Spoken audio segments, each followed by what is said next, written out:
Bank staff mock woman with Down syndrome. Then Keanu Reeves walks in and silences everyone. Let us know in the comments where you're watching our video from, and don't forget to subscribe to the channel and hit the bell icon so you never miss an update. The sun filtered through the blinds of a small, tidy kitchen in Los Angeles. Morning light bathed the room in golden warmth, and the scent of buttered toast filled the air. Sarah Jensen sat at the table, humming to herself, her fingers carefully folding the crisp paper of a withdrawal slip. Her brother Mark leaned on the counter, sipping coffee and watching her with a mixture of pride and concern. "You sure you got everything, Sarah?" he asked. Sarah looked up, her hazel eyes glowing with determination. "Yes, Mark. I want to do it myself, like we practiced." Mark hesitated. He knew his sister, 21, independent, kind-hearted, and born with Down syndrome, had the ability. She had been working hard at managing her own errands, and today, she was determined to go to the bank on her own for the first time. "Okay, but text me if you need anything. I'll be 5 minutes away." Sarah gave a wide grin. "I'll be fine. I want to show them I can do it. I want to be like everyone else." Mark knelt and hugged her, whispering, "You already are." It was just past 10 in the morning when Sarah walked into the downtown LA branch of Riverside Bank. She wore her favorite pink sweater with a white flower stitched over the heart, her brown hair tied into a ponytail, and a lanyard holding her ID card proudly displayed. The bank was moderately busy. A few customers stood in line. The ambient noise of shuffling papers, beeping machines, and murmured conversations filled the air. Sarah stepped up to the ticket machine, pressed the button with purpose, and took her number. 42. She glanced up at the screen, now serving 38. "Okay," she whispered. "4 more to go." Sarah sat down patiently, clutching her withdrawal slip and savings passbook. She glanced around at the grown-ups in suits and blazers, holding their phones and tapping their feet. Everyone seemed so serious. She took a deep breath. A few feet away behind the counter, 2 bank tellers were whispering and chuckling. One, a blonde woman in her late 20s with a name tag that read Chloe, nudged her colleague and tilted her head toward Sarah. "Look," she said under her breath, "Miss Sweetheart with her coloring book papers." The other teller, Mike, laughed a little too loudly. "Hope she doesn't take an hour," Chloe smirked. "I can't do another one of those, not today. I already need wine." Their laughter wasn't loud, but it was cruel, and Sarah heard it. She turned away quickly, pretending to look at a fake plant nearby. Her eyes shimmered for a moment, but she blinked fast. She wouldn't let them see her cry. Number 42 appeared on the screen. Sarah stood and walked to the counter with her documents in hand. "Hi," she said cheerfully. "I'd like to withdraw some money, please." Chloe sighed as she reached for the slip. "Okay, sweetie, let's see what we've got here." Sarah handed her everything, her hands shaking slightly. Chloe scanned the slip, then raised an eyebrow. "You filled this out yourself?" "Yes," Sarah replied a little too quickly. "You might have made some errors, but I'll check." Sarah stood quietly, trying to keep her balance as the weight of the stairs began to press on her. A man behind her in line, wearing a Bluetooth headset, muttered, "Some of us have jobs to get to." Another customer, a young woman, pulled out her phone and began recording, snickering softly as Chloe rolled her eyes dramatically. Sarah's cheeks burned. She tried to stay calm. She repeated to herself what Mark had told her that morning. "You belong. You're strong." Chloe whispered something to Mike again, loud enough for Sarah to hear. "Why do they let them come alone? This is a bank, not daycare." And that was the moment Sarah almost broke. She clenched her fists at her sides. Her lips quivered. Her eyes filled, but she refused to let a single tear fall. Not here, not in front of them. She turned slightly, ready to walk away, when the front doors opened with a low chime. A figure walked in slowly. Sunglasses, a beanie, faded jeans, a simple black t-shirt. Most people wouldn't have looked twice, until he took off his glasses and looked directly at the scene unfolding. There was a flicker of recognition among the customers. A whisper, a gasp. Keanu Reeves. Not a double, not a look-alike. The Keanu Reeves. And he was watching Chloe, then Sarah, then the people behind the counter. Chloe froze. Her hands dropped the paperwork. Sarah turned, confused by the sudden hush, and saw him. This tall man with kind eyes and a quiet presence that made the air feel different. Keanu stepped forward. No one knew why he was there. Maybe he had bank business. Maybe he just walked in at the exact right time. But what mattered was that he saw everything. He walked past the line, slowly and respectfully, towards Sarah. His voice was soft, almost gentle. "Hi," he said to her. "I'm Keanu. What's your name?" Sarah blinked. Sarah. "Nice to meet you, Sarah." He looked down at the papers in her hand. "You doing some important business today?" She nodded, eyes wide, still clutching her documents. He smiled. "Need a hand?" Sarah looked up at Chloe, then back at Keanu and whispered, "Yes, please." He didn't wait for permission. He walked behind the counter. "Hey, sir, you can't go back there." Chloe started but froze when Keanu turned his gaze on her. Calm, controlled, powerful. He held up Sarah's paperwork. "Is there a reason this transaction is taking so long? Or is it because kindness isn't part of the training here?" The entire bank fell silent. You could hear a pin drop. For a moment, the world inside Riverside Bank paused, like the air itself refused to move. Keanu Reeves stood behind the counter, holding Sarah's paperwork. His voice had not risen. His posture was relaxed, even gentle. But every word he spoke cut through the air like thunder without the noise. Chloe stood paralyzed, the flush creeping up her neck, betraying her forced smile. Sir, we didn't." "You didn't what?" Keanu asked, still holding Sarah's withdrawal slip between two fingers. "You didn't treat her with dignity? Or you didn't think someone like her deserved it?" Mike, the other teller, tried to interject. "We were just joking, man. It's no big deal." Keanu turned his head slowly, eyes cool and still. A joke should make people laugh, not hurt. Behind them, customers had stopped pretending to be busy. The man with the Bluetooth headset removed it. The woman who had been filming tucked her phone away, guilt etched across her face. Sarah stood still next to Keanu, stunned but calmer. He glanced at her, then back at the bank staff. "She came here to take care of something important. You know how much courage it takes to step into a place where people look at you different?"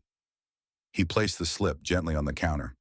"I've seen a lot of bravery in my life, in war zones, on film sets, on the street.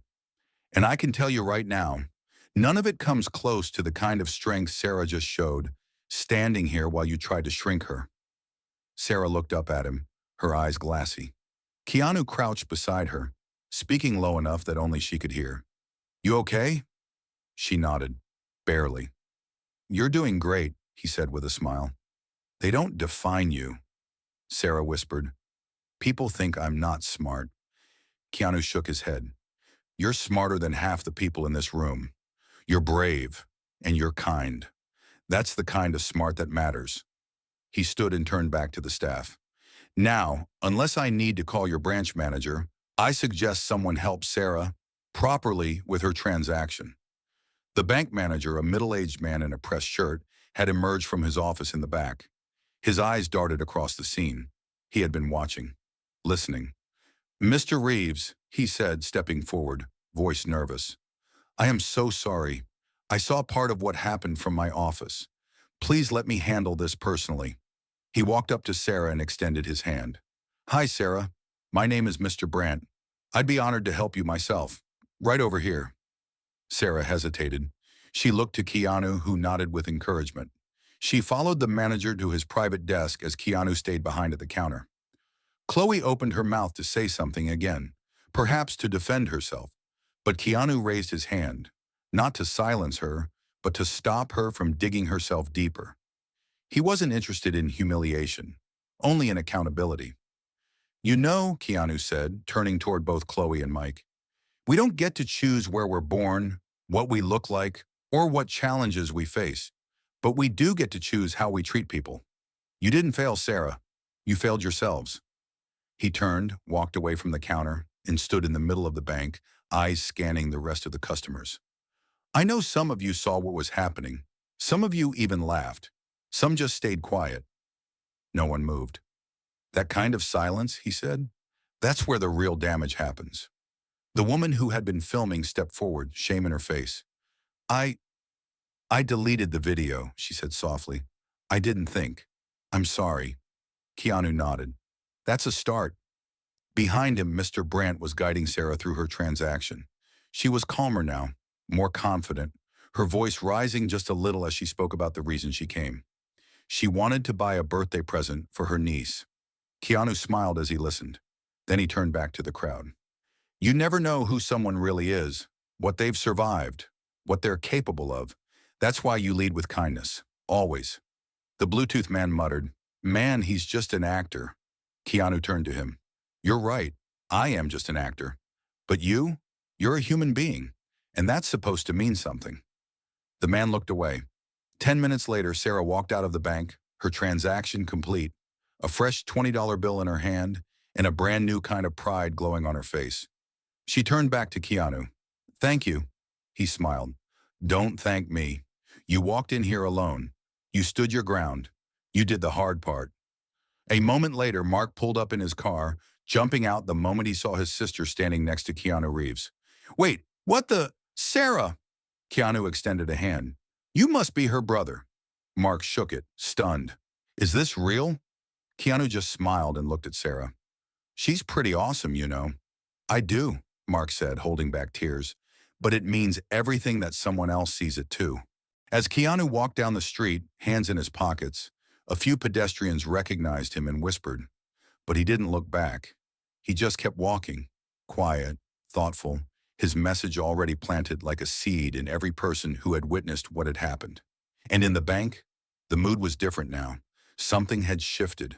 Respect wasn't a performance anymore. It was demanded. Because one woman, mocked and dismissed, had shown more strength than anyone expected. And one man, quiet, famous, but humble, had reminded them what real power looked like. 2 days later, Riverside Bank was no longer just a quiet branch on 7th Street. It was the subject of local news, then national headlines, then viral hashtags. Be like Sarah. Kindness is power. Shukash Keanu did it again. Social media exploded with shares of the story. The original footage, before the woman deleted it, had been secretly captured by another customer, and that video found its way online. It showed the entire encounter, the mocking, the moment Sarah's hands trembled, and the quiet way Keanu stood by her side and dismantled the cruelty without a single shout. Millions watched. Millions commented. This brought me to tears. We need more men like Keanu and more bravery like Sarah's. At heart of humanity. She walked in alone and walked out a hero. That's power. Parent of angels. But inside the Jensen household, Sarah was still Sarah. Humble, smiling, trying to understand why so many people were suddenly writing letters with words like heroine, icon, and trailblazer. She sat at the table, flipping through a stack of handwritten notes and emails printed out by her brother. Why do people care? She asked, sipping hot cocoa. I only went to get birthday money for Lily. Mark grinned as he sat beside her. Because you showed the world something it forgot. That standing tall doesn't mean shouting. It means not backing down. And because someone with a kind heart reminded the world how important it is to act with dignity. Sarah frowned thoughtfully. Do you think they'll laugh at me again? Mark leaned in, his voice soft but firm. They might try, but they won't forget what you did. And more importantly, you won't forget what you're capable of. There was a knock at the door. Mark opened it and blinked in surprise. A delivery man stood holding a massive bouquet of flowers, a handwritten letter, and a large envelope. Delivery for Sarah Jensen. Sarah's eyes widened as the bouquet was placed on the table.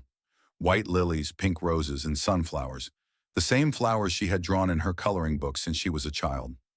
Mark opened the card and read aloud. Dear Sarah, the world saw you, and it saw your strength. I've seen a lot of people pretend to be strong, but you are the real thing. You didn't flinch, didn't lash out, and didn't let cruelty define you. You reminded me and the world what true grace looks like. Thank you for letting me be a small part of your big moment. With respect and admiration, Keanu Sarah held the letter close, her eyes shining. He remembers me, Mark laughed. Sarah, the whole world remembers you. Meanwhile, at Riverside Bank, everything had changed. Chloe had been placed on administrative leave. So had Mike. Sensitivity training was no longer optional. It was being restructured across all branches. Mr. Brandt, the bank manager, had issued a public apology and began a community outreach initiative centered on inclusion and dignity. Posters now lined the bank's walls. One of them showed Sarah's silhouette walking with her ID badge and paperwork. Underneath the words, "Bravery isn't loud, it's kind." The staff were quieter now, not from fear but from reflection. The toxic jokes, the eye rolls, they had been exposed for what they were, symptoms of a bigger problem. And for once, someone had said, "Enough." A week later, Sarah was invited to speak at a local community center. She wore a pale blue dress and clutched a folded piece of paper in her hands. She stood nervously behind the podium, facing a room full of adults, students, even teachers. Cameras flashed. Her voice shook at first, but Mark stood in the front row, smiling at her, and she began. "Hi, my name is Sarah Jensen. I have Down syndrome, and last week I went to the bank." She told her story, the fear, the embarrassment, the kindness, the courage. She didn't focus on Keanu Reeves. She focused on what she learned. "That day I thought I was small, but I learned that small people can make big things happen. And when someone tries to make you feel little, remember that your heart is always big enough to shine." The room erupted in applause. Some cried, others rose to their feet. Afterward, a little girl came up and hugged her, whispering, "You're my superhero." Sarah smiled. 2 days later, Riverside Bank was no longer just a quiet branch on 7th Street. It was the subject of local news, then national headlines, then viral hashtags. "Be like Sarah," or "Sharir, kindness is power." Shaksho Keanu did it again. Social media exploded with shares of the story. The original footage, before the woman deleted it, had been secretly captured by another customer, and that video found its way online. It showed the entire encounter, the mocking, the moment Sarah's hands trembled, and the quiet way Keanu stood by her side and dismantled the cruelty without a single shout. Millions watched. Millions commented. "This brought me to tears. We need more men like Keanu and more bravery like Sarah's." At heart of humanity. She walked in alone and walked out a hero. That's power. A parent of angels. But inside the Jensen household, Sarah was still Sarah, humble, smiling, trying to understand why so many people were suddenly writing letters with words like heroine, icon, and trailblazer. She sat at the table flipping through a stack of handwritten notes and emails printed out by her brother. "Why do people care?" she asked, sipping hot cocoa. "I only went to get birthday money for Lily." Mark grinned as he sat beside her. "Because you showed the world something it forgot. That standing tall doesn't mean shouting. It means not backing down. And because someone with a kind heart reminded the world how important it is to act with dignity." Sarah frowned thoughtfully. "Do you think they'll laugh at me again?" Mark leaned in, his voice soft but firm. "They might try, but they won't forget what you did. And more importantly, you won't forget what you're capable of." There was a knock at the door. Mark opened it and blinked in surprise. A delivery man stood holding a massive bouquet of flowers, a handwritten letter, and a large envelope. "Delivery for Sarah Jensen." Sarah's eyes widened as the bouquet was placed on the table. White lilies, pink roses, and sunflowers, the same flowers she had drawn in her coloring books since she was a child. Mark opened the card and read aloud, "Dear Sarah, the world saw you, and it saw your strength. I've seen a lot of people pretend to be strong. But you are the real thing. You didn't flinch, didn't lash out, and didn't let cruelty define you. You reminded me and the world what true grace looks like. Thank you for letting me be a small part of your big moment." With respect and admiration, Keanu Sarah held the letter close, her eyes shining. "He remembers me." Mark laughed. "Sarah, the whole world remembers you."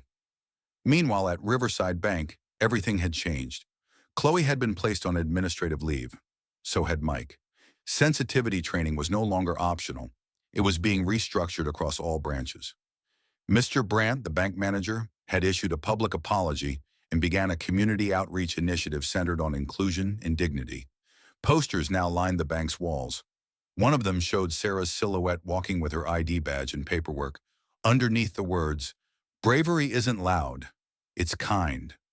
The staff were quieter now, not from fear but from reflection. The toxic jokes, the eye rolls, they had been exposed for what they were, symptoms of a bigger problem. And for once, someone had said, enough. A week later, Sarah was invited to speak at a local community center. She wore a pale blue dress and clutched a folded piece of paper in her hands. She stood nervously behind the podium, facing a room full of adults, students, even teachers. Cameras flashed. Her voice shook at first, but Mark stood in the front row, smiling at her, and she began. Hi, my name is Sarah Jensen. I have Down syndrome, and last week I went to the bank. She told her story, the fear, the embarrassment, the kindness, the courage. She didn't focus on Keanu Reeves. She focused on what she learned. That day I thought I was small, but I learned that small people can make big things happen. And when someone tries to make you feel little, remember that your heart is always big enough to shine. The room erupted in applause. Some cried. Others rose to their feet. Afterward, a little girl came up and hugged her, whispering, "You're my superhero." Sarah smiled. "I'm just Sarah," she said, "but thank you." Back at home, she received an email invitation from a national organization for disability advocacy. They wanted her to be part of their awareness campaign. Her face, her message. Sarah turned to Mark and asked, "Should I do it?" Mark didn't even blink. "I think you were born for this." She looked down at her reflection in the tablet screen. No makeup, no filters. Just her, pure, honest, and strong. She clicked accept. It had been 3 weeks since Sarah walked into Riverside Bank and unknowingly changed lives. Since then, everything had snowballed in the most unexpected, powerful way. Her story was now more than a viral moment. It was a movement. Monday, 8:14 a.m., Los Angeles. Keanu Reeves sat in his modest home office, sunlight creeping through half-open blinds. His dog, Duke, snored gently at his feet as Keanu scanned his inbox. Dozens of messages, some from producers, some from charity organizations. One from a journalist wanting a quote for a Time magazine feature on unexpected heroes of the year. But his eyes stopped on one email in particular. Subject, Sarah is speaking at the Capitol. From Mark Jensen. It was short, typed clumsily, but sincerely. "Hi, Mr. Reeves, it's Mark, Sarah's brother. Just wanted you to know, Sarah's flying to Washington next week. She's going to speak to Congress as part of the new Respect and Inclusion bill being introduced. None of this would have happened without what you did for her that day. She still talks about it like a dream. If you're ever in D.C., it would mean everything to her if you came. Either way, thank you. You didn't just change her day, you changed her life." Mark Keanu leaned back, a rare emotion tightening his chest.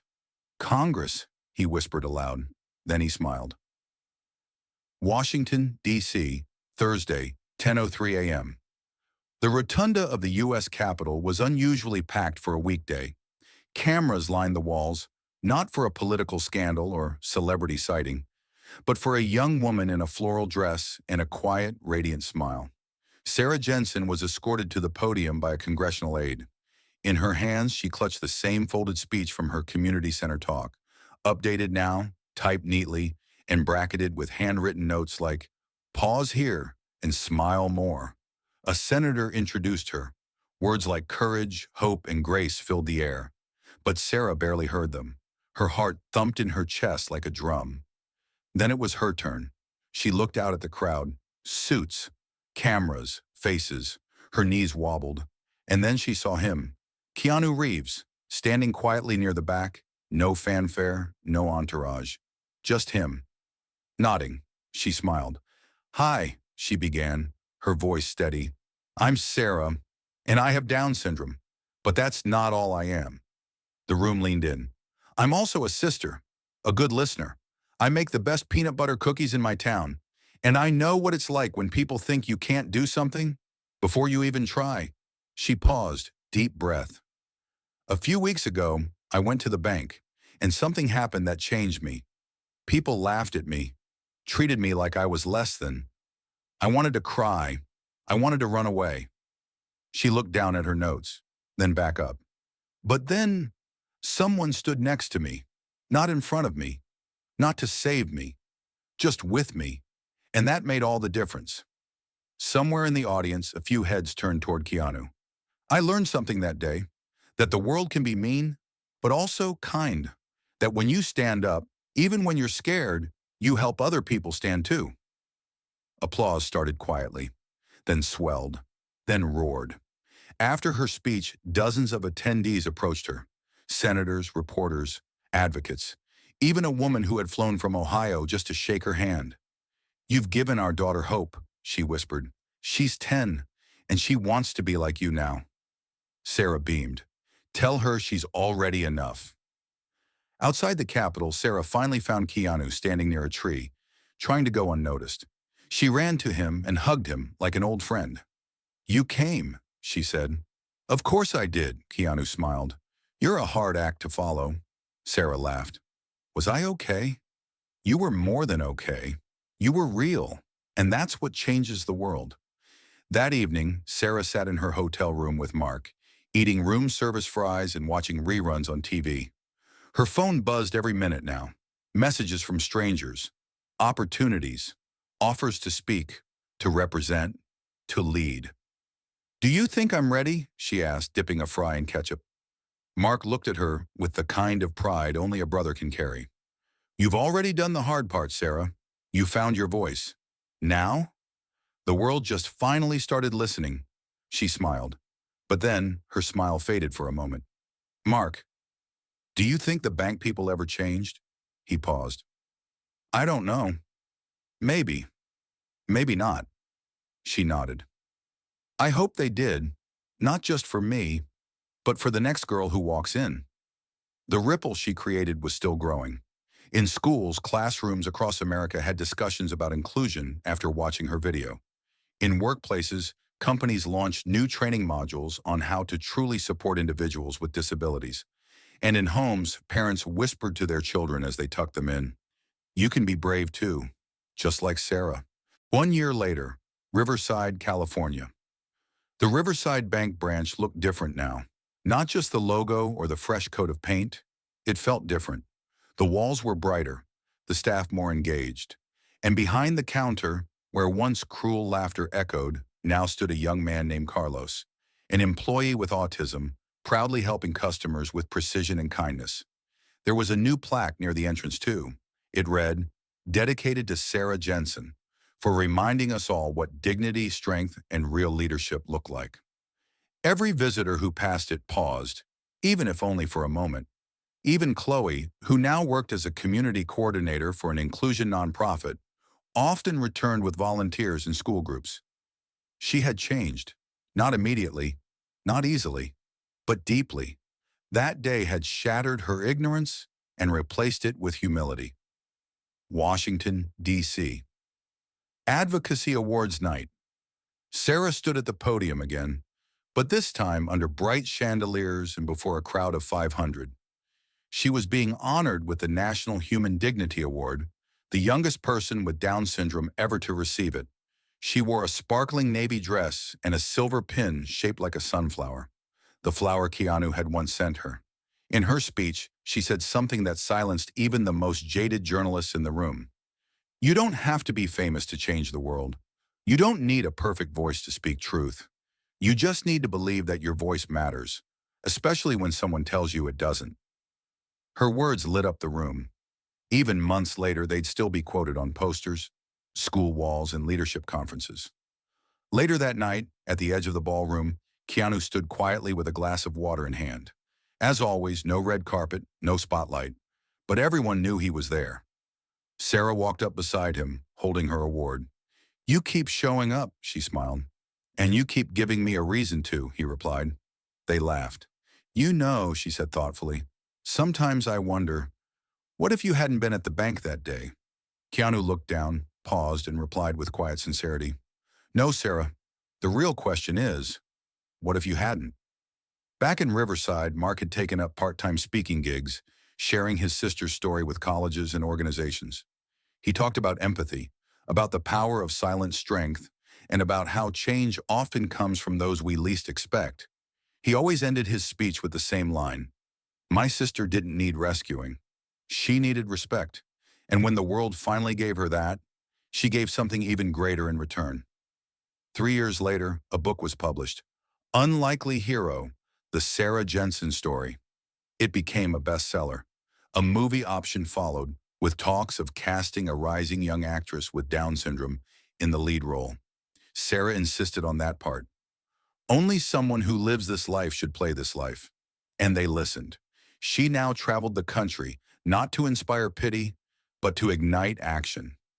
Every school she entered, every boardroom she addressed, every classroom she visited, left different than she found it. Stronger, kinder, wiser. One afternoon in a New York elementary school, a young girl named Grace stood up and said to her teacher, "I want to be like Sarah Jensen when I grow up." The teacher smiled. "Why?" Grace answered simply, "Because she makes people better." Epilogue, the spark that lit a fire. One act of cruelty, one moment of humiliation. But then, one kind man, one brave woman, and one choice, to rise instead of retreat. Sarah didn't just foil the cruelty, she flipped the script and turned mockery into a movement. If you like this story, here's a message to pass on. Be the person who stands beside someone when the world tries to push them down. You never know what kind of legacy that quiet moment could leave behind.